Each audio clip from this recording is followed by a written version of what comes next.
Book 7, the Book of Yoga, Canto 2, the Parable of the Search for the Soul, page 474. As in the vigilance of the sleepless night, through the slow, heavy-footed silent hours, repressing in her bosom its load of grief, she sat staring at the dumb tread of time and the approach of ever-nearing fate. A summons from her being's summit came, a sound, a call that broke the seals of night above her brows, where will and knowledge meet. A mighty voice invaded mortal space. It seemed to come from inaccessible heights, and yet was intimate with all the world, and knew the meaning of the steps of time,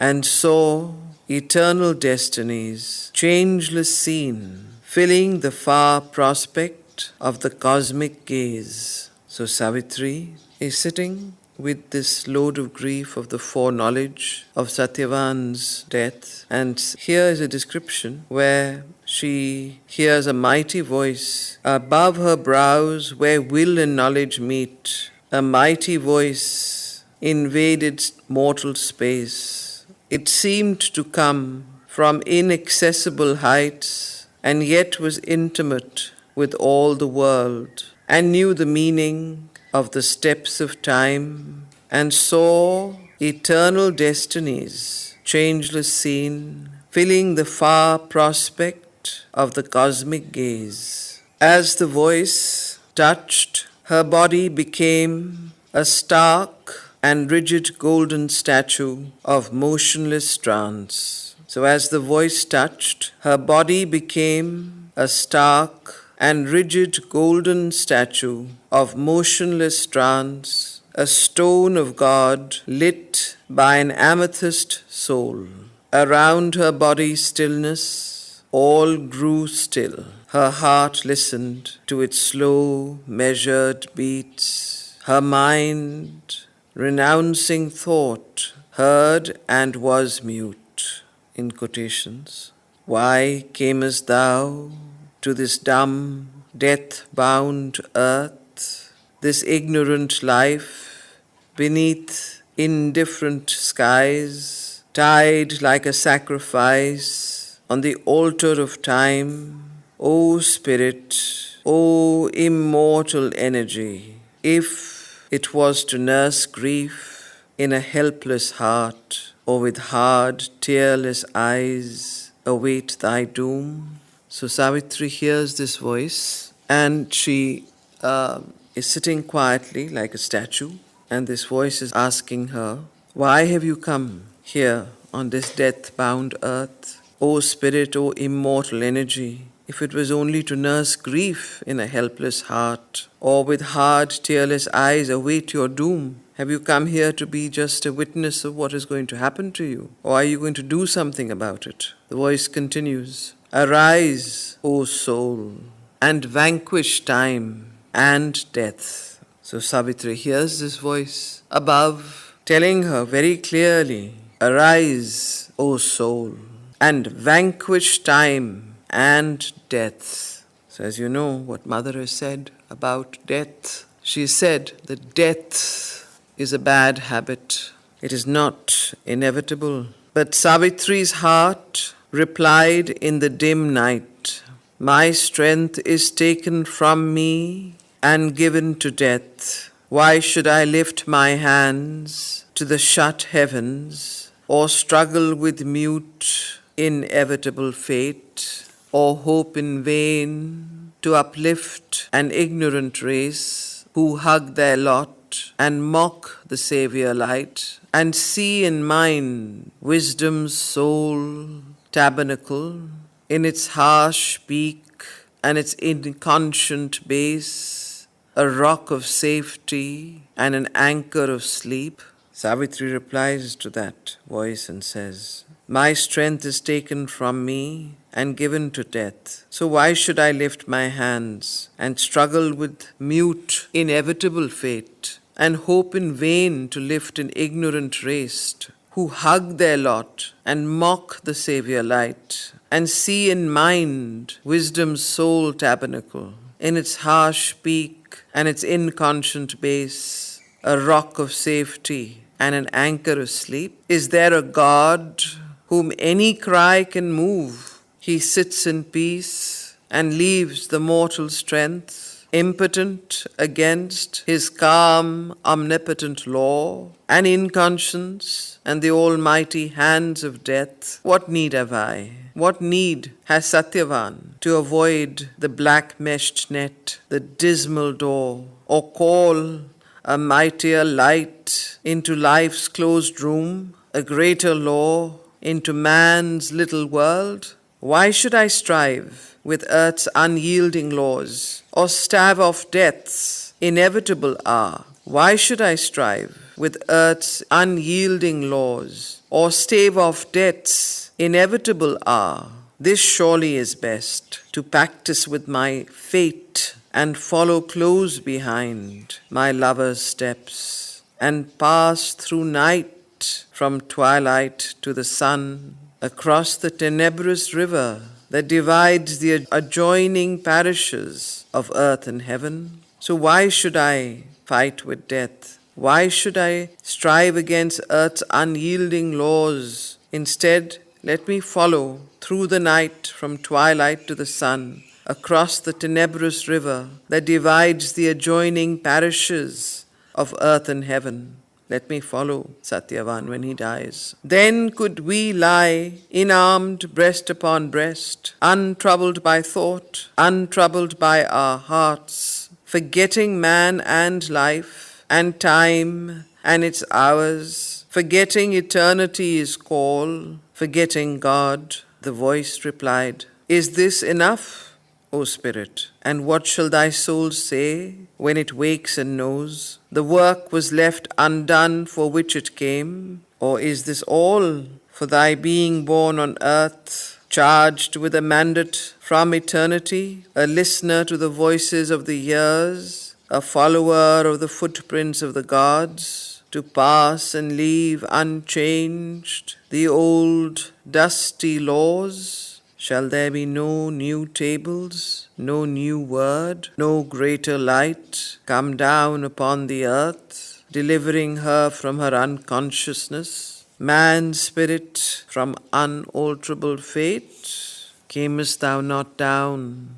to open the doors of fate, the iron doors that seemed forever closed, and lead man to truth's wide and golden road that runs through finite things to eternity? Is this then the report that I must make, my head bowed with shame before the eternal seat? His power he kindled in thy body has failed, his laborer returns, her task undone. Then Savitri's heart fell mute, it spoke no word, but holding back her troubled rebel heart, abrupt, erect and strong, calm like a hill, surmounting the seas of mortal ignorance, its peak immutable above mind's air, a power within her answered the still voice, I am thy portion here,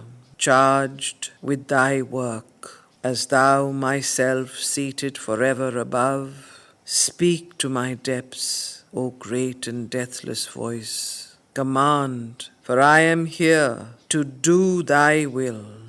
The voice replied, Remember why thou camest. Find out thy soul, recover thy hid self. In silence seek God's meaning in thy depths. Then mortal nature change to the divine. Open God's door, enter into his trance. Cast thought from thee, that nimble ape of light. In his tremendous hush, stilling thy brain, his vast truth wake within, and know and see. Cast from thee sense that veils thy spirit's sight. In the enormous emptiness of thy mind, thou shalt see the Eternal's body in the world. Know him in every voice heard by thy soul. In the world's contacts, meet his single touch. All things shall fold thee into his embrace. Conquer thy heart's throbs. Let thy heart beat in God. Thy nature shall be the engine of his works. Thy voice shall house the mightiness of his word. Then shalt thou harbour my force and conquer death. Then Savitri by her doomed husband sat, still rigid in her golden motionless pose, a statue of the fire of the inner sun. In the black night, the wrath of storm swept by. The thunder crashed above her, the rain hissed, its million footsteps pattered on the roof. Impassive mid the movement and the cry, witness of the thoughts of mind, the moods of life, she looked into herself and sought for her soul. So this canto, the parable of the search for the soul, here it is the exact point where you remember last time what we read. She heard this voice, Savitri. Remember why thou camest, find out thy soul, recover thy hid self. In silence seek God's meaning in thy depths. Then mortal nature change to the divine. You remember last time that Savitri wanted to go. She said, if Satyavan is going to die, I am also going to give up my body and go with him. And she was in deep anguish and aspiration when she heard this voice that spoke to her and told her that, is that why you came here? Why have you come down on earth? What is the purpose of your life? What is it that you have come here to do? Is it to live like other people and die? Is that what missioned you down? So Savitri then begins to, after hearing this voice, she also hears the voice telling her later that conquer thy heart's throbs, let thy heart beat in God. Thy nature shall be the engine of his works. Thy voice shall house the mightiness of his word. Then shalt thou harbour my force and conquer death. So when this voice gives her this promise, this kind of intimation that she has to rise above her ordinary mortal nature. She has to rise above her egoistic love for Satyavan. She has to rise above her egoism, in fact, because it is the ego that feels and lives in smallness, lives in bounds, sees things from a very narrow perspective. And she has to then become something almost divine, immortal in her consciousness, to be able to do what she has come here to do. So when she hears this voice, that only then you will conquer death, when you are able to house the mightiness of my word and get rid of your small self that is so attached to the life, to all the small pleasures of life. And then she begins to look into her soul and searches for her true being. And that is how this passage ends. Then Savitri by her doomed husband sat. So she still is sitting right next to Satyavan. And all these thoughts and all of this is going through her. And then when she hears this voice telling her this, she goes within and she looks for her soul. So now we come to the next passage. A dream disclosed to her the cosmic past, the crypt seed and the mystic origins, the shadowy beginnings of world fate. So when she goes deep into a kind of trance-like meditative state looking for her soul, she goes into almost like a dream vision state. That's why this passage starts with these words. A dream disclosed to her the cosmic past, the crypt seed and the mystic origins, the shadowy beginnings of world fate, a lamp of symbol lighting hidden truth, image to her the world's significance. In the indeterminate formlessness of self, creation took its first mysterious steps. It made the body's shape a house of soul, and matter learned to think, and person grew. She saw space peopled with the seeds of life, and saw the human creature born in time.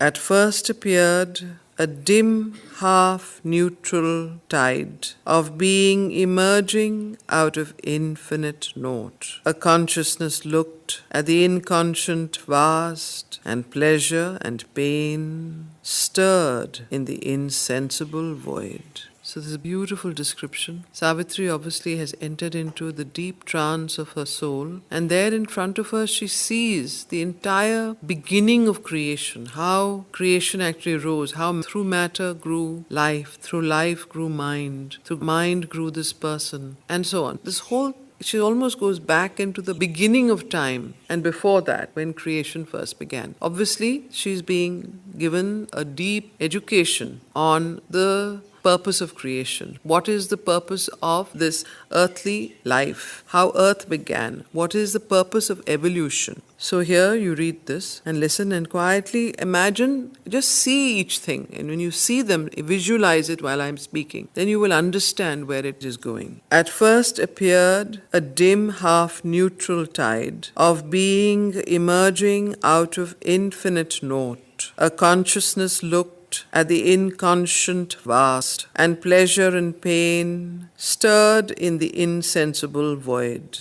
All was the deed of a blind world energy, unconscious of her own exploits. She worked, shaping a universe out of the inane. In fragmentary beings, she grew aware, a chaos of little sensibilities gathered round a small ego's pinpoint head.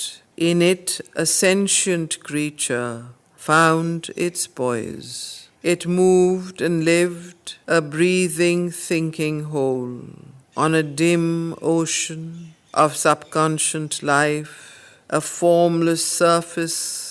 Consciousness awoke, a stream of thoughts and feelings came and went, a foam of memories hardened and became a bright crust of habitual sense and thought, a seat of living personality, and recurrent habits mimicked permanence, mind, nascent, labored out, a mutable form. It built a mobile house on shifting sands, a floating isle upon a bottomless sea. A conscious being was by this labor made. It looked around it on its difficult field, in the green, wonderful, and perilous earth. It hoped in a brief body to survive, relying on matter's false eternity.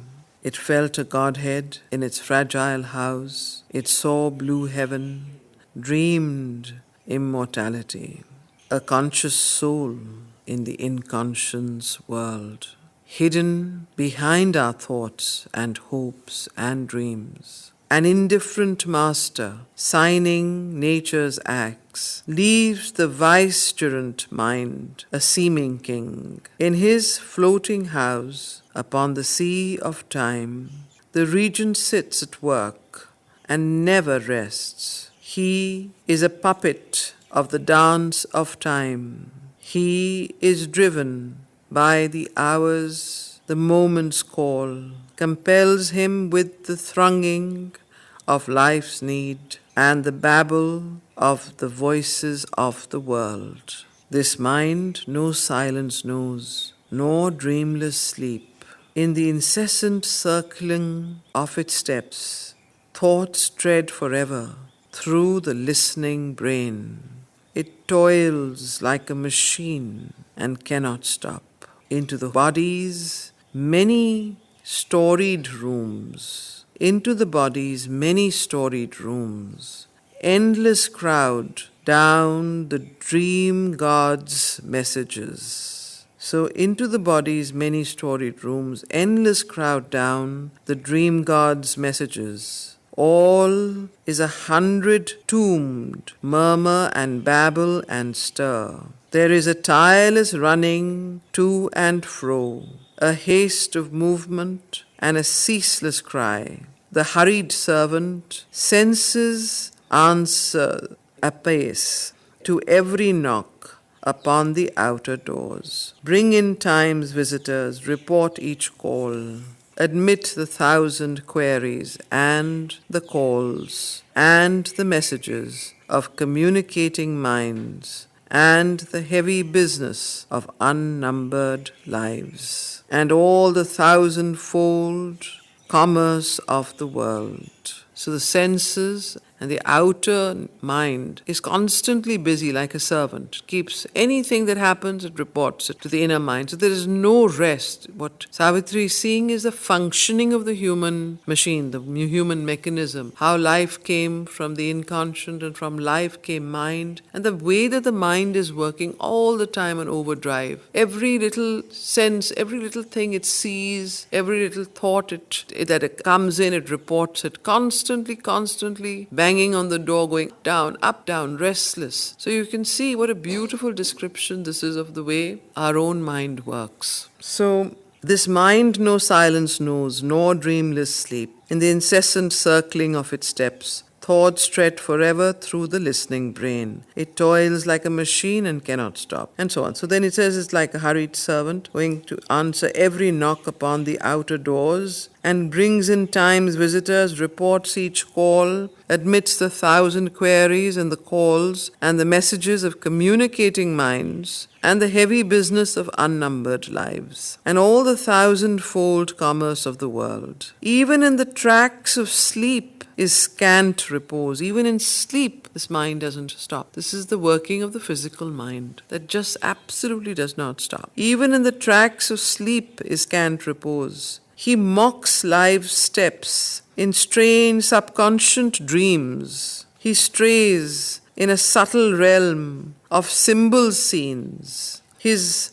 night with thin air visions and dim forms. He packs or peoples with slight drifting shapes, and only a moment spends in silent self. So wonderful description of the way we sleep. Our mind is so active in sleep that it does not allow a real repose or rest, except for a few moments in that Satchidanand where you get a true respite. So therefore, there is a whole science of sleep, how to sleep. And of course, the mother has spoken and explained that if you want to sleep in the right way, you don't need so much sleep, but you can go straight into that space of that dreamless sleep of deep repose. And even half an hour in that state can refresh you. So, but a lot of us are not able to go there at all. And some of us go there for hardly a few moments. So it depends how you wake up. So the days you wake up feeling tired, your head is heavy, and your body feels like you have to drag it out,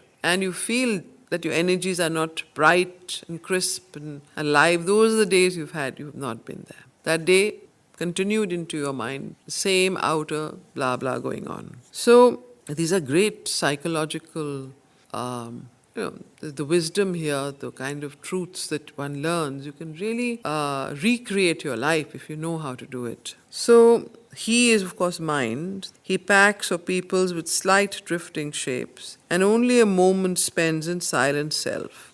Adventuring into infinite mind space, he unfolds his wings of thought in inner air, or traveling in imagination's car, crosses the globe, journeys beneath the stars, to subtle worlds, takes his ethereal course, visits the gods on life's miraculous peaks, communicates with heaven, tampers with hell. This is the little surface of man's life.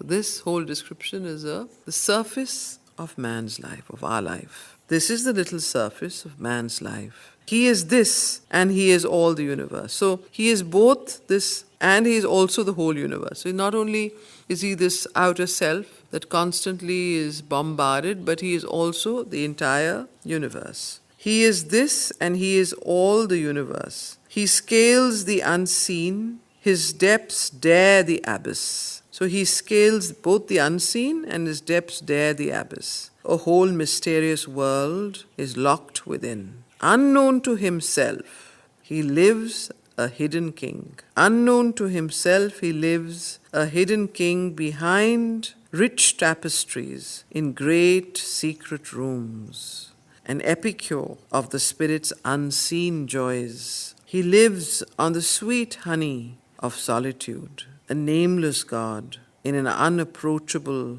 fane, in the secret adytum of his inmost soul. He guards the being's covered mysteries beneath the threshold, behind shadowy gates, or shut in vast cellars of inconscient sleep.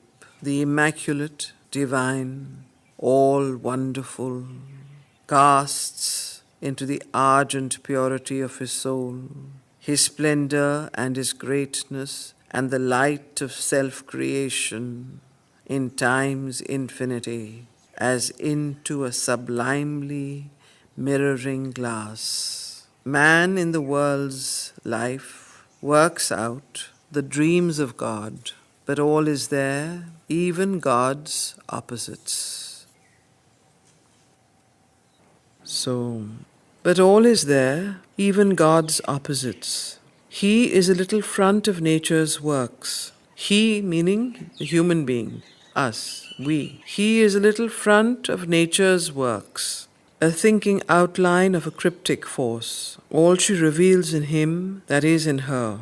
Her glories walk in him, and her darknesses. Man's house of life holds not the gods alone. There are occult shadows, there are tenebrous powers, inhabitants of life's omnious nether rooms, a shadowy world's stupendous denizens, a careless guardian of his nature's powers.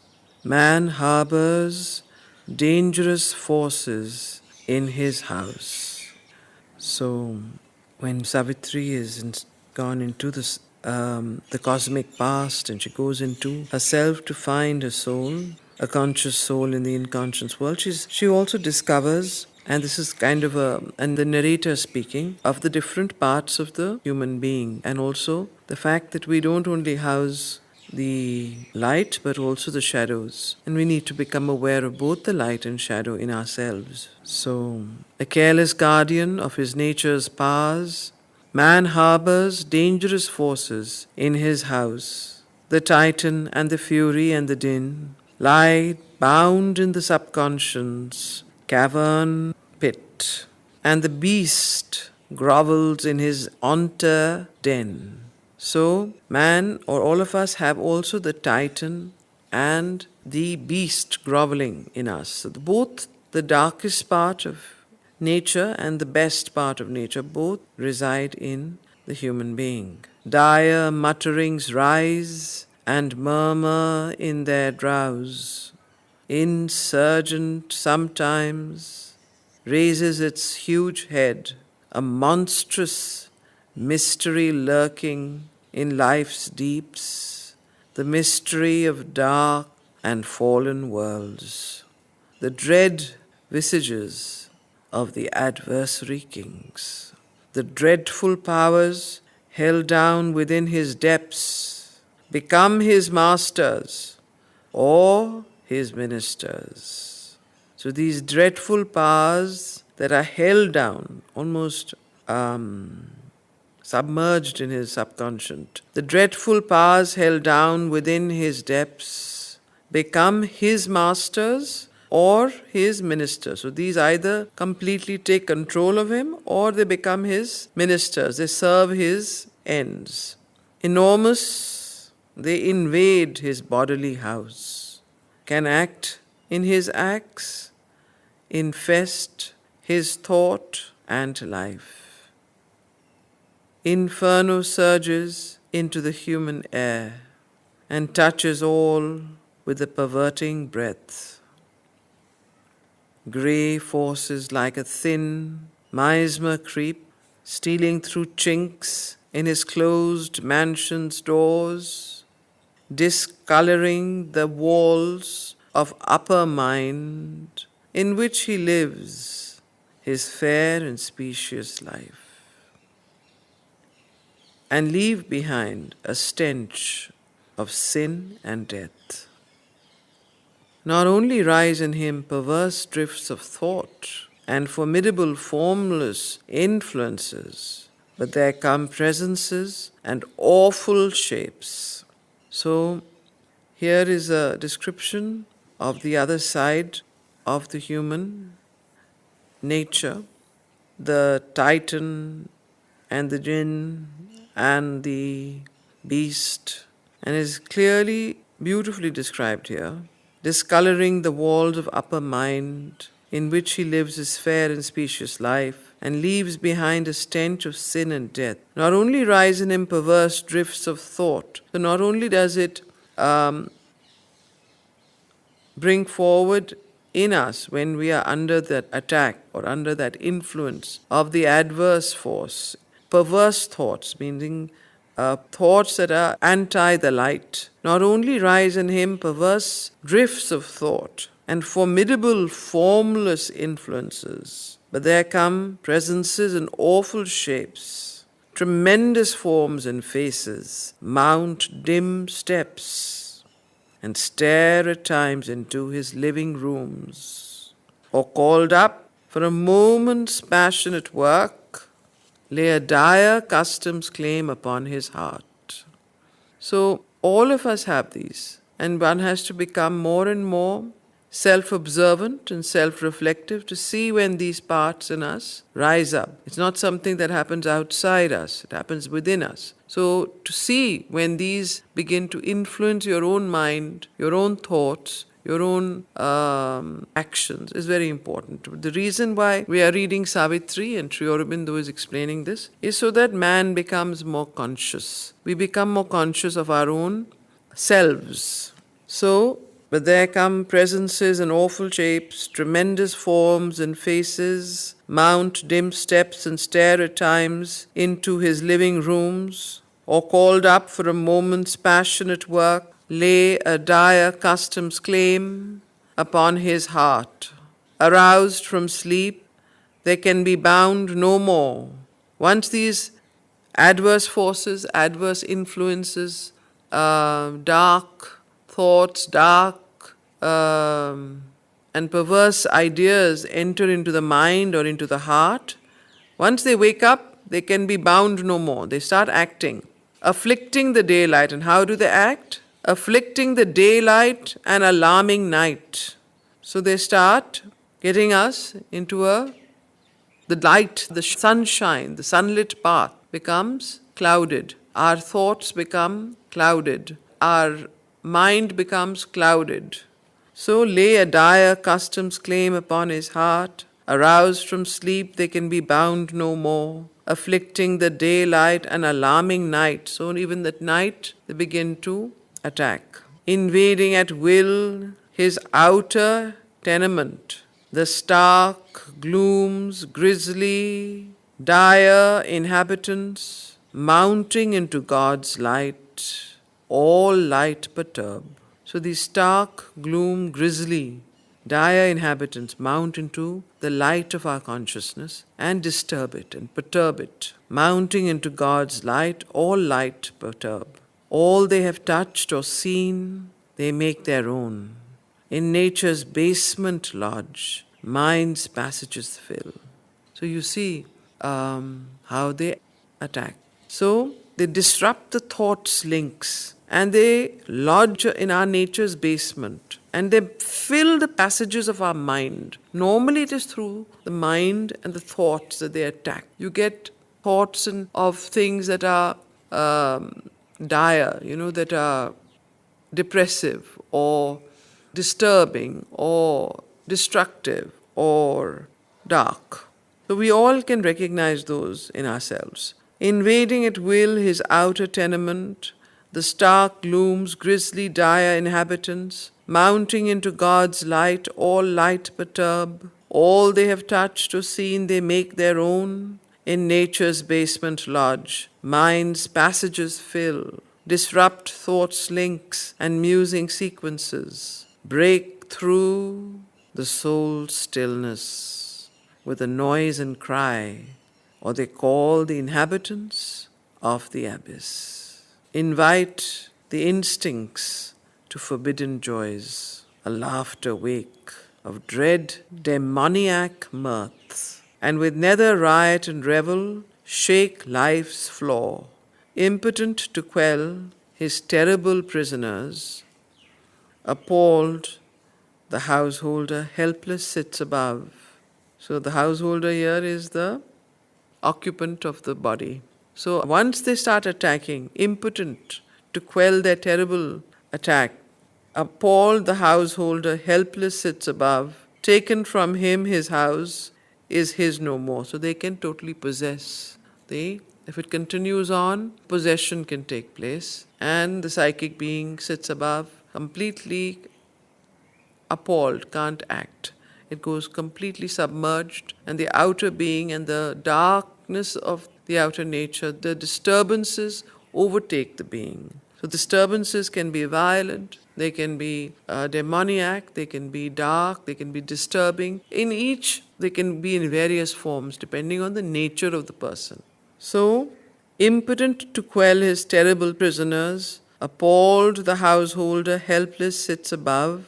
Taken from him his house is his no more. He is bound and forced, a victim of the play, or allured, joys in the mad and mighty din. So either he becomes the victim and is unable to do anything of this terrible play of the asuric energies that play in him, or he becomes a willing, collaborates with the dark forces. His nature's allured joys in the mad and mighty din. He becomes part of it. His nature's dangerous forces have arisen and hold at will a rebel's holiday, aroused from the darkness where they crouched in the depths. Aroused from the darkness where they crouched in the depths, prisoned from the sight, they can be held no more. Just look at the beautiful poetry and the way the sentence has been constructed here.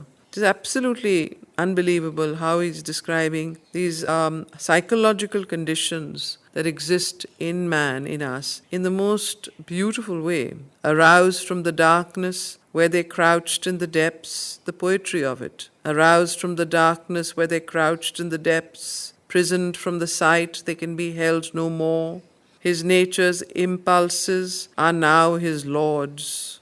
Once quelled or wearing specious names and vests, infernal elements, demon powers are there.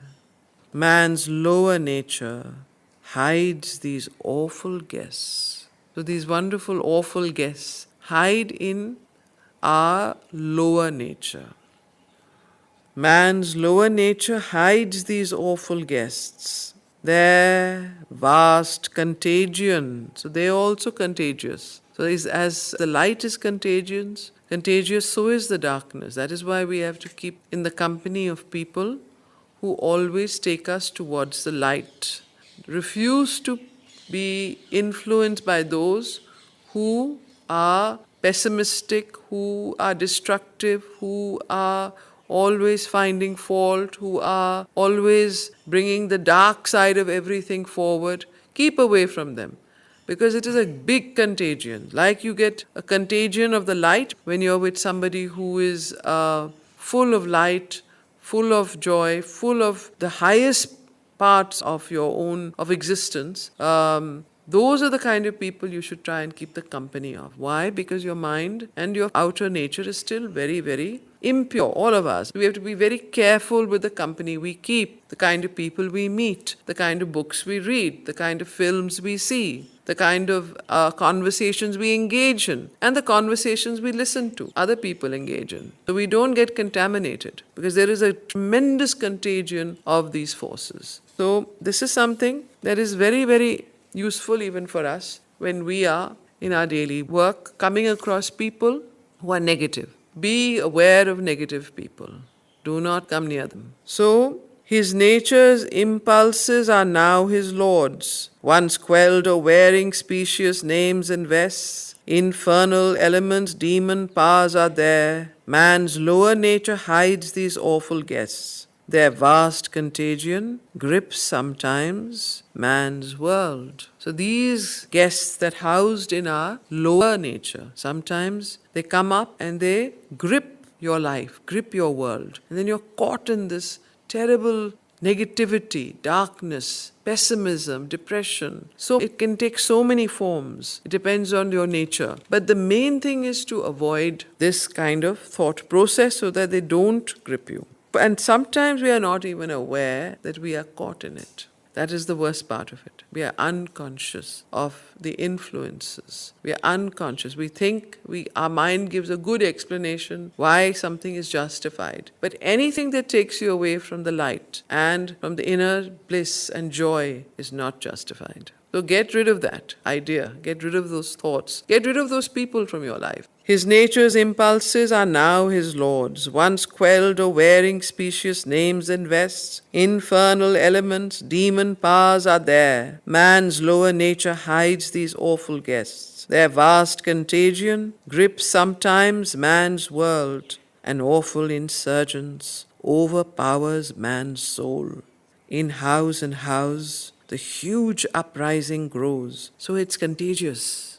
In house and house, the huge uprising grows. Hell's companies are loosed to do their work. Into the earthways they break out from all doors, invade with bloodlust and the will to slay, and fill with horror and carnage God's fair world. So this is what often happens in periods of collective contagion, war, and fear. You see how the coronavirus has also worked in the same way. It's through fear this time. From house to house, from person to person. Terrible fear. In our subconscious, it is the action of these same forces that are working. And these forces are so insidious, they will enter into you. Whole earth is submerged by it. There's not one country, one person who's, well, there are some people who are not involved in it, but those people are very conscious. But most people have got involved in this whole game. And they are all now, no other diseases exist in the world. All diseases have been eradicated. If anyone dies, they only die of coronavirus. If any politician dies, he has to have died of corona. Heart attacks have stopped. Cancer is to the minimum. You see all hospitals, only dead bodies of coronavirus going on. What is happening here? What is the deep psychological fear that has got attached to human nature and humankind in a collective way? This is another kind of war that has happened here. This is not a physical war like World War I and World War II, where the same contagion got hold of armies and people and their egos and the way they went from one destruction to the other. People who have never harmed an insect or animal in their lives were killing people, thousands and thousands and thousands of them. So this is the same contagion, but this time the contagion in the world has gone through fear. Fear is the carrier. Anybody who's fearful is going to catch it. So the most important thing is to understand that these forces exist on a collective level, on a world level, on a personal level, in a family level, on a relationship level. They will come, they will attack. Be conscious of these dark forces. Be conscious of those who are carrying them. Stay away from them. Don't get caught in their vibrations. Now, you hear people talking about illnesses all the time, yeah? This happened to me, and everybody loves listening to stories on the phone. They'll talk to their family. Mera ye hua, fir I went for the doctor, then the doctor said this, then I got this surgery done, and then that happened. Don't want to listen, just cut off the connection, say I've got somewhere else to go. Don't get involved in these conversations, because this is how it enters you. There are other people you meet. Whenever you meet them, they're complaining about somebody else. Those are the kind of people you say, buddy, you complain about someone else, do it to the tree, not to me. I am not getting caught in your vibration. So this is the way. You have to be clear, straightforward. Say, get lost. I want nothing to do with you.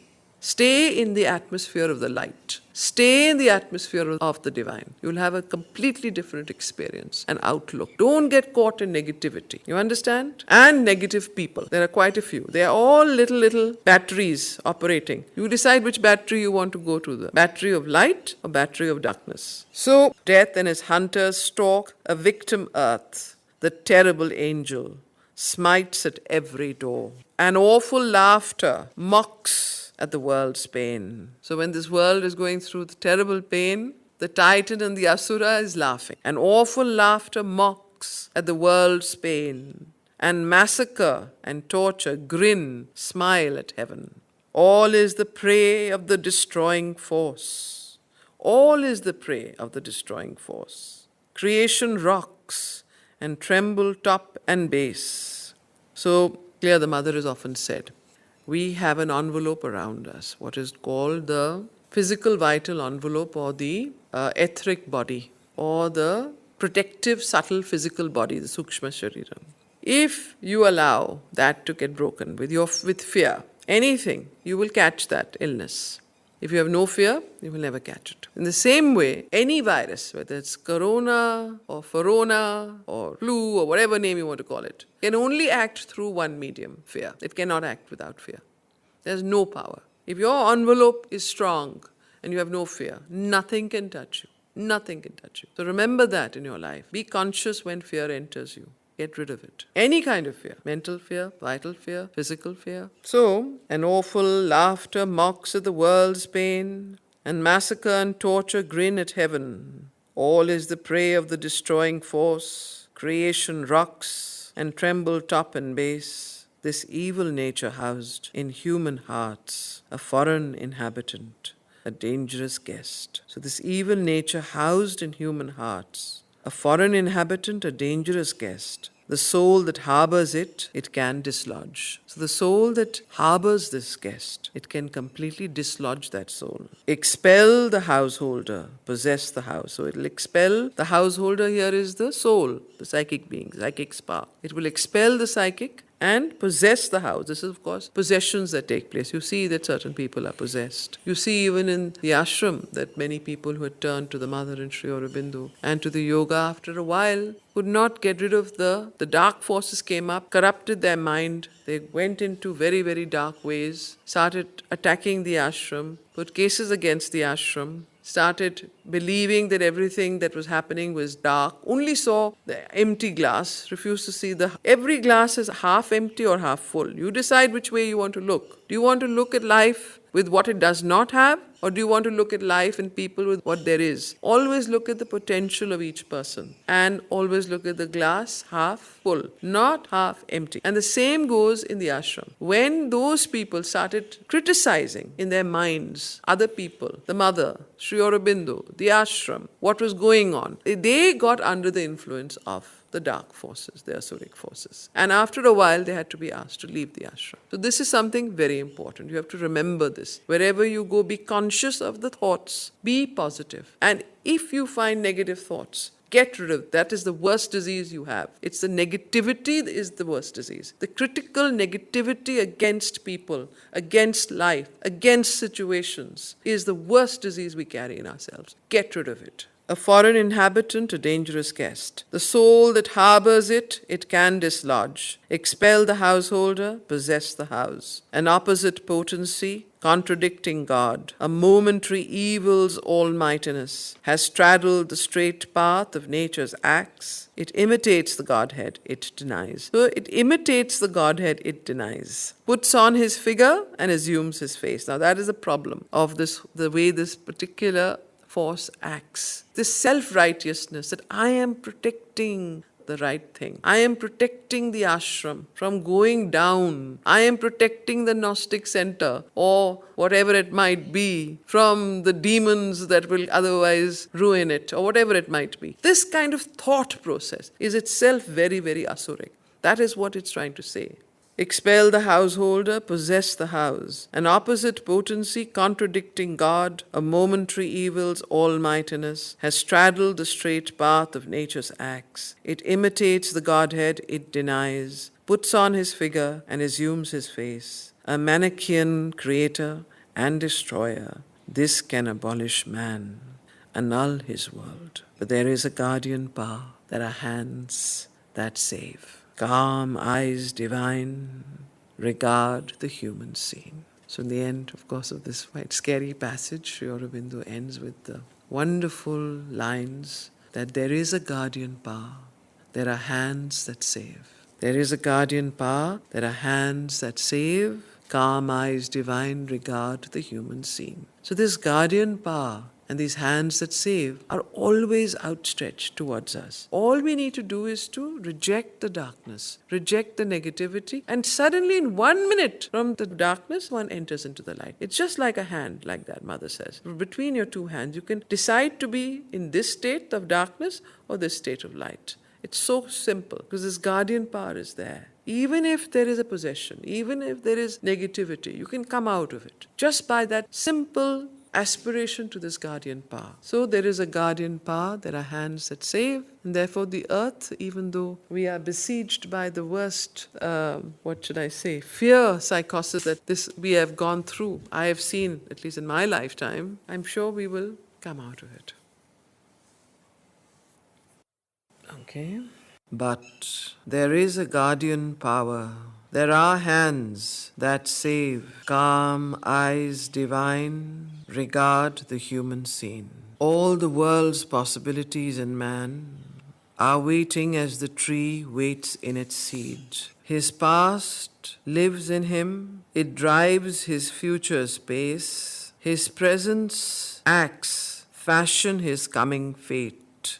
The unborn gods hide in his house of life.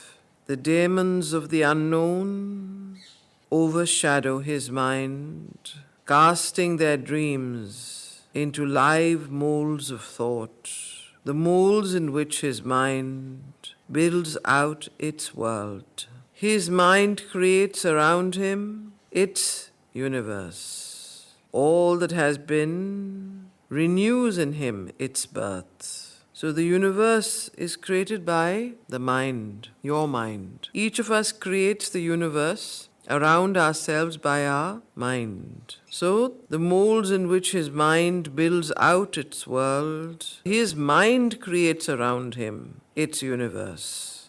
All that has been renews in him its birth. All that can be is figured in his soul, issuing in deeds its course on the roads of the world, obscure to the interpreting reason's guess, lines of the secret purpose of the gods. In strange directions runs the intricate plan. Held back from human foresight is their end, and the far intention of some ordering will, or the order of life's arbitrary chance, finds out its settled poise and fated hour. Our surface, watched in vain by reason's gaze, invaded by the impromptus of the unseen, helpless records the accidents of time, the involuntary turns and leaps of life. Only a little of us foresees its steps. Only a little has will and purposed pace. A vast subliminal is man's measureless part. The dim subconscient is his cavern base. Abolished vainly in the walks of time, our past lives still in our unconscious selves, and by the weight of its hidden influences is shaped our future's self-discovery. Thus, all is an inevitable chain, and yet a series seems of accidents. The unremembering hours repeat the old acts. Our dead past round our future's ankles cling and drags back the new nature's glorious stride. Or from its buried corpse, old ghosts arise, old thoughts, old longings, dead passions live again, recur in sleep or move the waking man, to words that force the barrier of the lips, to deeds that suddenly start and overleap his head of reason and his guardian will. An old self lurks in the new self we are.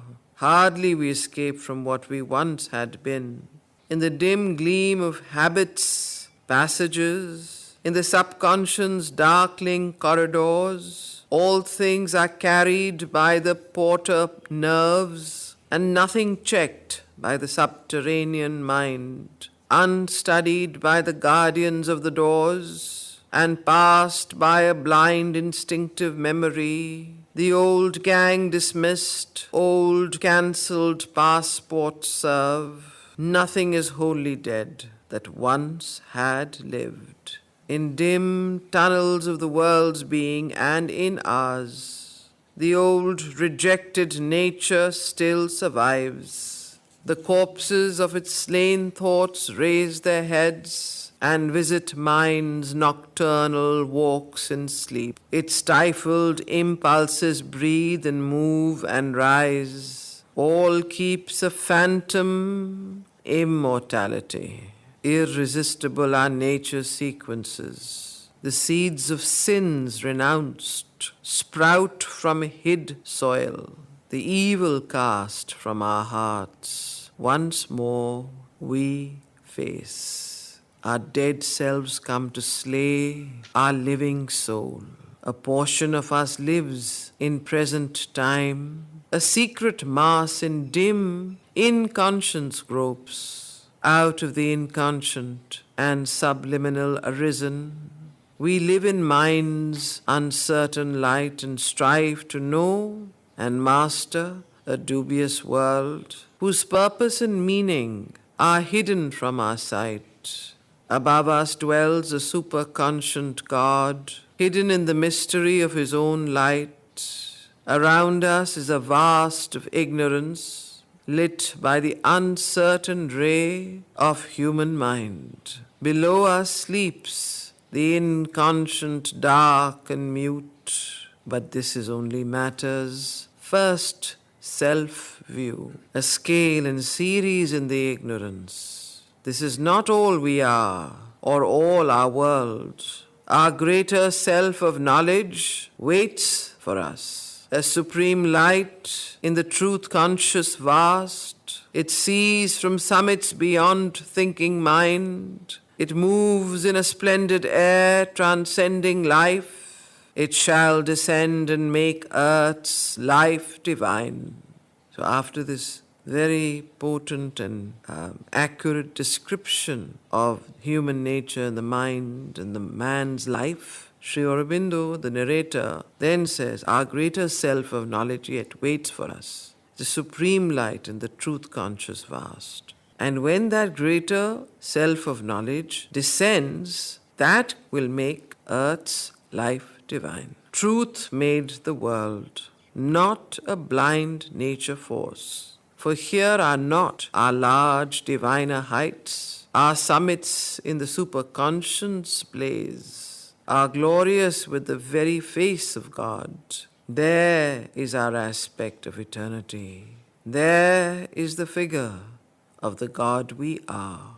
His young, unaging look on deathless things, his joy in our escape from death and time, his immortality and light and bliss. So this aspect of eternity, this figure of the God we are, is where? Is in the summits in the superconscious blaze. And this superconscious blaze, this glorious very face of God, this aspect of our eternal self, has young, unaging look on deathless things and takes joy in our escape from death and time. His immortality and light and bliss, our larger being sits behind cryptic walls. So this our larger being sits behind cryptic walls. There our greatness is hidden in our unseen parts. So there are greatnesses hidden in our unseen parts that wait there are to step into life's front. We feel an aid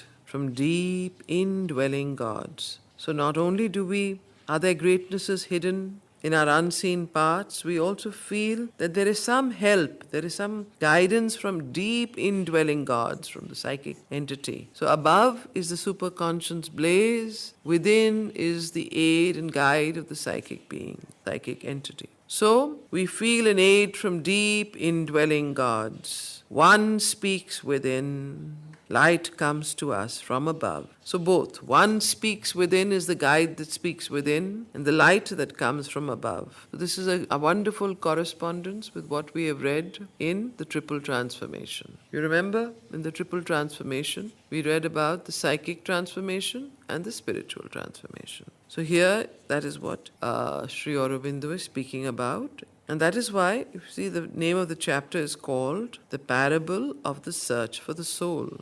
Parable, because it is like Savitri's story, that's a parable. But it actually is much wider and universal. It's like, what are parables? Stories.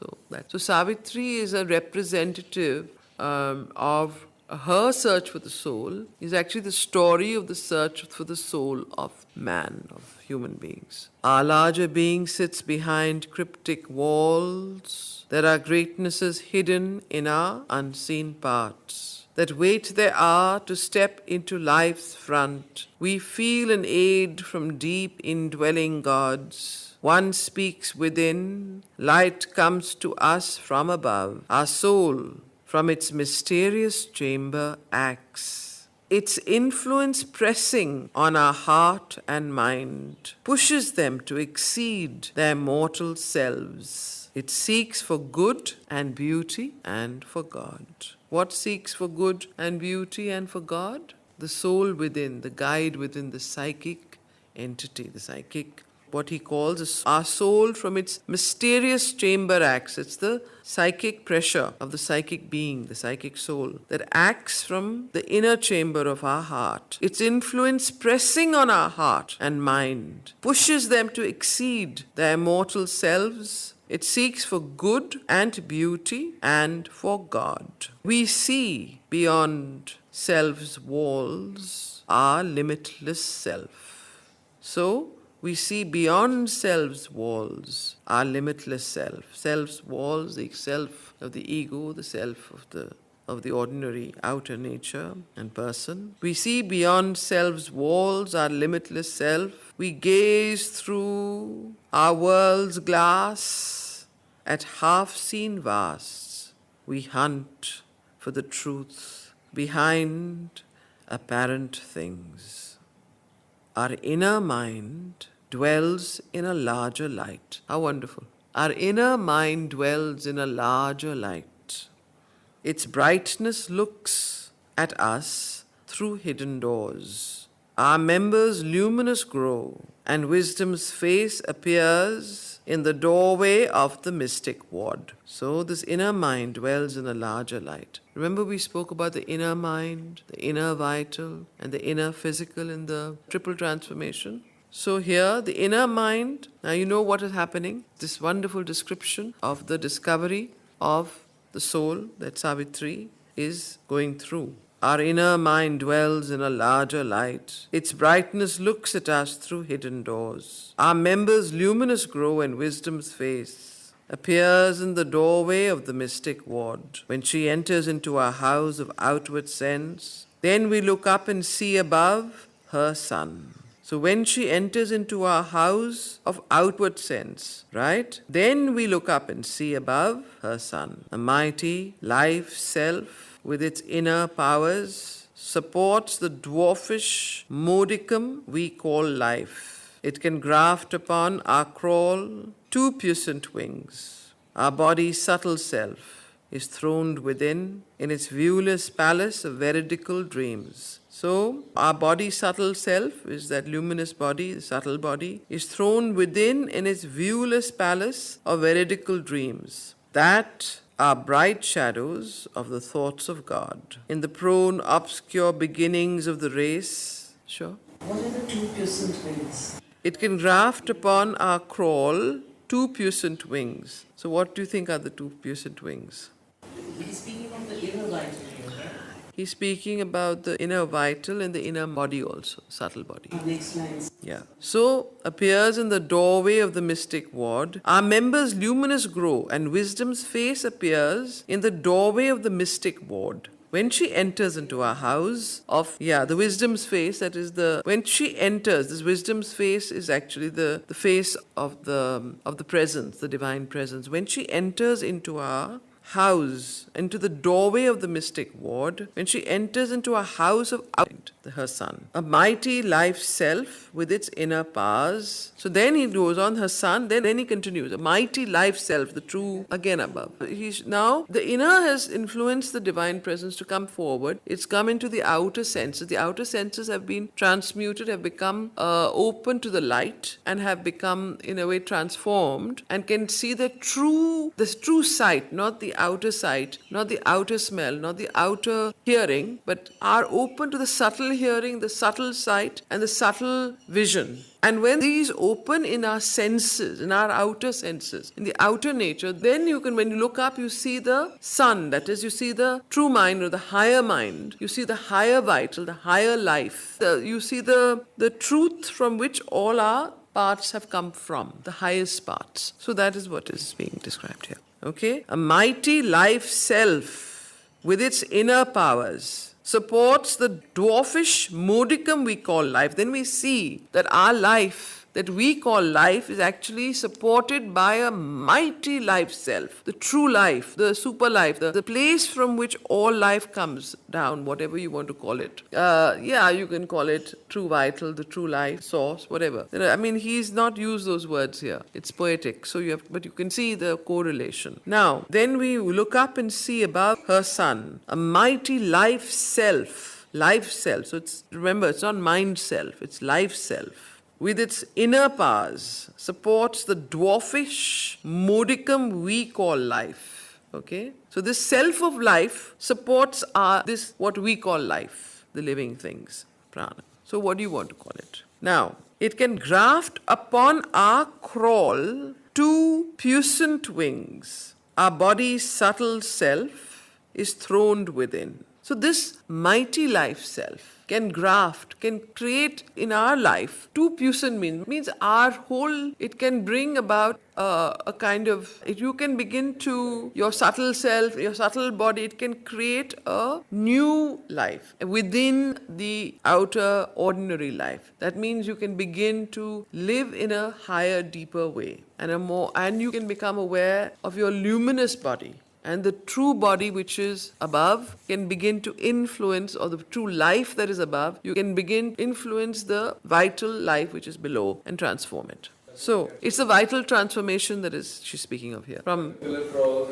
Correct, yeah. So from this, if you want to look at it from the point of Sri Aurobindo's yoga, if you read letters on yoga, you will see there is a chapter called Transformation of the Vital. This is what it's referring to here. So, in the prone, obscure beginnings of the race, the human grew in the bowed ape-like man. Now, after that are bright, now he stops, full stop. Now he's starting to go back to the beginning of life. He says, when life first started, when the life and mind came into the human being, the human grew in the prone, obscure beginnings of the race. When the first beginnings of the human race began, long millenniums ago, then what happened? So he's explaining that. In the prone, obscure beginnings of the race. Which race? Not rat race. Human race. Okay? In the prone, obscure beginnings of the race, the human grew in the bowed ape-like man. So this is a description of how the human evolution took place from the ape. So here you have a confirmation that Sri Aurobindo agreed with Darwin's theory to some degree of human evolution, that evolution in the physical grew from the ape to the man. Okay? Interesting that he's brought this in here. In the prone, obscure beginnings of the race, the human grew in the bowed ape-like man. He stood erect, a godlike form and force. So he stood erect in the ape-like man. You saw the apes in history, in our mythology. And through the ape-like man, the human grows. The human grew in the bowed ape-like man. He stood erect, a godlike form and force. And a soul's thoughts looked out from earth-born eyes. Man stood erect. He wore the thinker's brow. So the ape was not the man. In the ape grew the man, the human being. And the distinction between the ape, which remained in evolution, even today you can see the apes, and man is that he stood erect within and had a soul view that looked out. So just see how beautifully he describes the evolution of the first human being and race through the animal evolution of the ape. Often it comes back to me, and now when we are reading, you directed this play in Viramika. Called? It was on evolution where my group did it, Bhaskar and all that group, where it was that prone. It was precisely this. First it began with everybody prone and the sky is pressing down on them, and gradually they rise up and they push the sky up and they stand straight. Mm-hmm. And then finally it was also a flight, silver magpie. Ah. You had Written it? you had written it and directed it. It often comes back to me, and now when you were reading again that. Must be some sort of intuition at that point. Too young to have understood all this. Okay, so this is the past, my past coming through. You see? This is the past that lives and comes through. Okay, the human grew in the bowed ape-like man. He stood erect, a godlike form and force, and a soul's thoughts looked out from earth-born eyes. Man stood erect. He wore the thinker's brow. He looked at heaven and saw his comrade stars. A vision came of beauty and greater birth, slowly emerging from the heart's chapel of light, and moved in a white, lucent air of dreams. He saw his being's unrealized vastnesses. He aspired and housed the nascent demigod out of the dim recesses of the self. The occult seeker into the open came. He heard the far and touched the intangible. He gazed into the future and the unseen. He used the powers, earth instruments. Maybe, he's saying, I'm guessing again, that when first human beings arose and the first human race arose, there was still that purity there.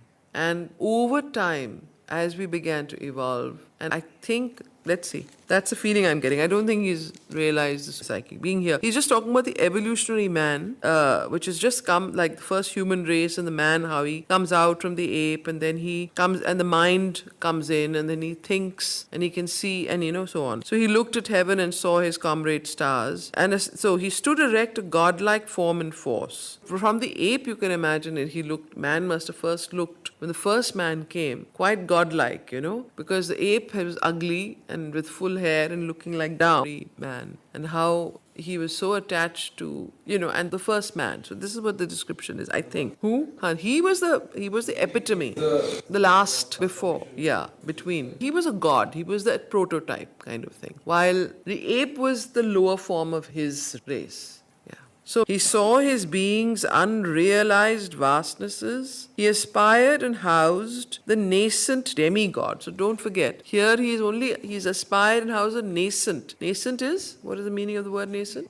Unborn. Nascent means small, like just beginning to emerge. Nascent demigod. Note the word demi. He saw his being's unrealized vastnesses. He aspired. So aspiration comes only with the human form and the human beings. Apes cannot aspire. Understand? Not mentally, but like mother says. Now I'm talking about that time, when that. No, like the plants also aspire for life. That's why they turn towards the. Yeah, but this aspiration is a different one. That is an instinctive aspiration, that go towards light. He aspired and housed the nascent demigod out of the dim recesses of the self. And the self is a small s. Out of the dim recesses of the self, that is, the occult seeker, into the open came. He heard the far and touched the intangible. He gazed into the future and the unseen. He used the powers earth instruments cannot use, a pastime made of the impossible.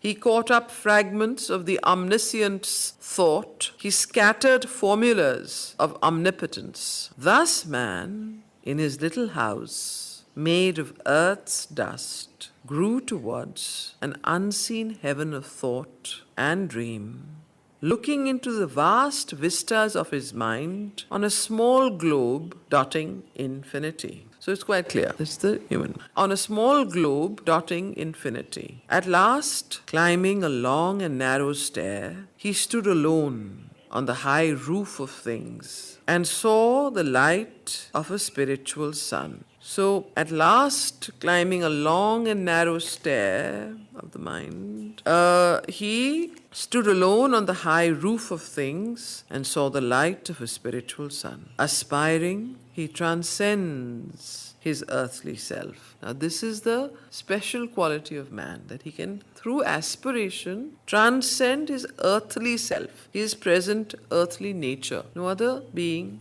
nothing on earth can do that, except the human being and the human form and the human race. So here we see, aspiring, he transcends his earthly self. He stands in the largeness of his soul, newborn, redeemed from encirclement by mortal things, and moves in a pure, free spiritual realm, as in the rare breath of a stratosphere, a last end of far lines of divinity. He mounts by a frail thread to his high source. He reaches his fount of immortality. He calls the Godhead into his mortal life.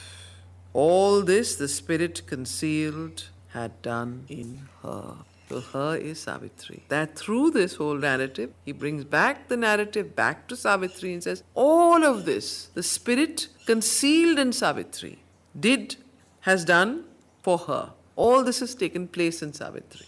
So, a last end of far lines of divinity, he mounts by a frail thread to his high source. He reaches his fount of immortality. He calls the Godhead into his mortal life. All this the Spirit concealed had done in her. That's why the parable of the search for the soul. All this the Spirit concealed had done in her. A portion of the mighty Mother came. A portion of the mighty Mother came into Savitri, into her, as into its own human part. So here we see the transformation. The mighty Mother enters into Savitri as into its own human part. A portion of the mighty Mother came into her as into its own human part. Amid the cosmic workings of the gods, it marked her, the center of a wide-drawn scheme, dreamed in the passion of her far-seeing spirit to mold humanity into God's own shape. So,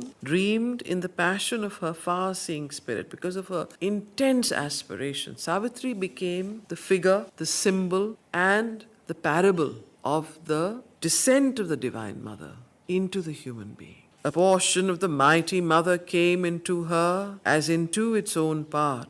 Amid the cosmic workings of the gods, it marked her the center of a wide-drawn scheme, dreamed in the passion of her far-seeing spirit to mold humanity into God's own shape and lead this great, blind, struggling world to light. So Savitri also became the harbinger, the evolutionary head of leading humanity into this light, this light of immortality. So, dreamed in the passion of her far-seeing spirit to mold humanity into God's own shape. You understand? So she was the precursor to mold humanity into God's own shape and lead this great, blind, struggling world to light, or a new world discover or create. Earth must transform herself and equal heaven, or heaven descend into earth's mortal state. But for such vast spiritual change to be, out of the mystic cavern in man's heart, the heavenly psyche must put off her veil.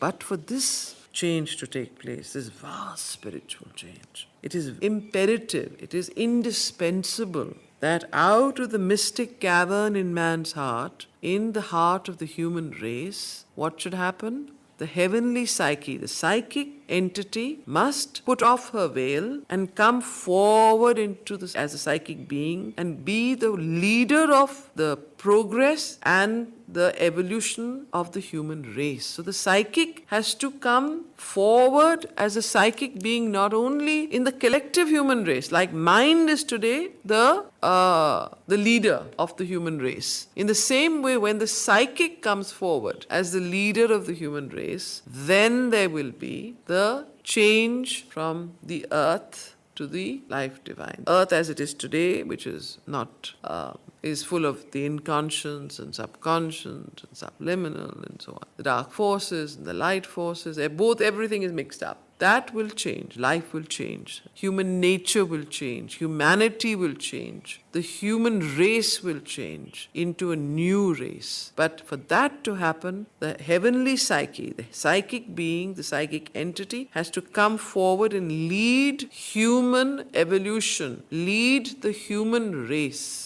Here he's talking about the collective. So, but for such vast spiritual change to be, so listen to this, I'll read the last lines again. Earth must transform herself and equal heaven, or heaven descend into earth's mortal state. But for such vast spiritual change to be, for heaven to descend into earth's mortal state, or for earth to transform herself in equal heaven, what has to happen? But for such vast spiritual change to be, out of the mystic cavern in man's heart, the heavenly psyche must put off her veil. She's veiled, she's hidden, she's behind, and step into common nature's crowded rooms. So this psyche, when it steps into the common nature's crowded rooms, so the crowded rooms could be the vital, the mental, and the physical. The physical mind, the vital mind, the mental mind, the physical nature, the vital nature, the mental nature. All these are crowded rooms. Outer nature of man, outer nature of humanity, the outer nature of life on earth today is like crowded rooms. You see what's going on. So, and step into common nature's crowded rooms and stand uncovered in that nature's front. And who will stand uncovered in that nature's front? The psychic. And stand uncovered in that nature's front and rule its thoughts and fill the body and life. So here you are, all the three parts. Rule its thoughts, fill the body and life. The vital, the physical, and the mental,